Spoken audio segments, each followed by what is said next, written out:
Hello and welcome to another video. Today I'm going to be talking about my favorite anime of the year, and this is probably to the surprise of nobody because as I've said before, I really like shonen anime and slice of life, and this show basically combines all of the best elements from those shows that I like into one, and that is of course Dandadan.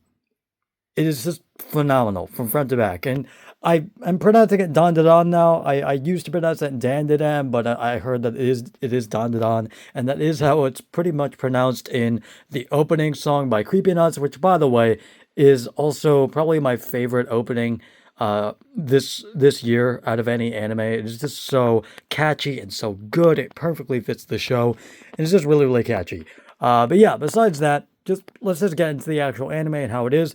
Again, it is just phenomenal from front to back. It basically combines so many good elements from Slice of Life and really good elements from Shonen into one complete package, while also having very unique characters and just a really weird but very coherent story. It is just very easy to follow along, but still really weird. It is just really cool as well.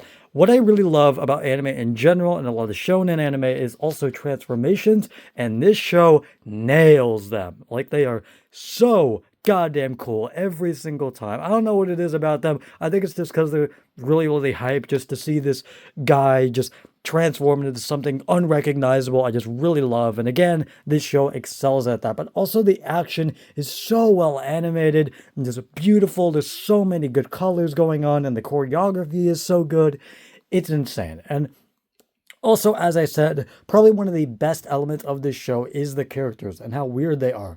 They are very different from like very cookie cutter, bland, slice of life characters that I sometimes come across in like a bunch of anime. These are very different. They have their own unique personalities that they stick with. They don't really like deviate from it. They don't become like a super boring, very cookie cutter anime character like I said before, like some animes do. Again, this show sticks with a character's personality and they just stick with it while maybe hiding some other like secret, just second side to them that they don't really open up to, that they, rarely do on some occasions. Like, for example, Gigi, that we got introduced to in like the last few episodes, that he revealed to Momo, like the main reason why he came. And he actually went full blown serious in that moment. While in a lot of other moments, he's just super balls to the walls, very hyper, very weird, just acting very strange. And again, in this one moment, and in one moment where you can see him visibly really freaking out because of the, like, I don't know what it is. We still don't know what it is because we're still left in the dark. But like this creature, this alien looking thing that is haunting him and made his family sick, we got to see again just a way more serious and really dark side to him in that scene. But again, and also just the scene where he opens up to Momo and why he came to the house, to our house in the first place, is really nice. And again, it gives a lot of closure to him as a character.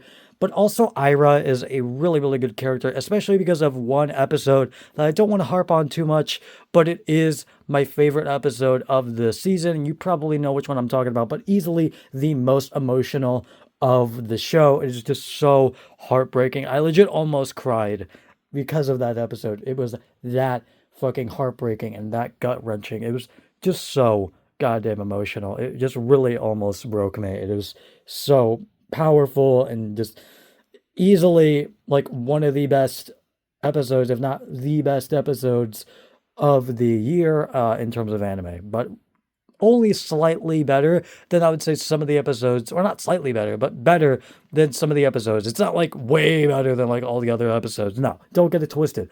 This is a very consistent show, but again, I say it's still a little better than some of the other episodes. But again, it's still very consistent and just a overall great and fun, very fun anime to watch with a very unique premise that I haven't seen anywhere else. And I know a lot of people love to point out like a bunch of ghost and alien animes, and those do exist. However, I haven't watched that many, and I haven't seen, actually, I don't think any besides this one. And again, I think that's what also just adds more uniqueness to the show, because I haven't seen any other anime with like a ghost and alien like premise to them, which again this show has. But it also has like a turbo granny that takes away one of the main characters named Okarun balls away and his dick, and he has to get them back, which is so fucking hilarious. And again, it somehow combines this super weird premise with, again, some of the most emotional beats out of any anime of the year, and yet it works. It is so good. Like, again, it combines so many good elements from slice of life to shonen to just the awkward phase of like your life when you're getting into a relationship, but it's really really awkward and you're really shy at first. Like it really excels at that as well. But what I really like about that as well, and what I think the show does different from a lot of other slice of life animes, is that it sticks with the character being shy, like really really shy at first. And of course, from like some of the spoilers I've seen from the manga, but just generally how anime goes in general, the character gets over their shyness over time, but it's not like immediately, like some slice of life animes where I feel like some of the main characters just kind of immediately move on from that like past self that they used to be and then just immediately become an entirely new person.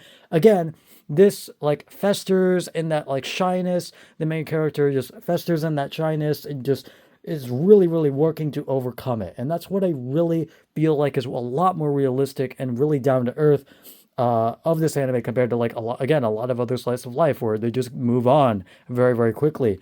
This, it actually boils in that like intensity, it boils in that awkwardness and that phase of your life. It is really really good.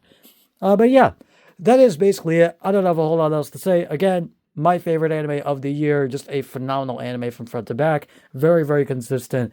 I love all the characters and how unique they are. Just a really solid anime. Really fun. Easily the most fun I've ever had watching any new anime. And it's just so well executed, so well done. The animation is stellar. Just everything about the show is good and great.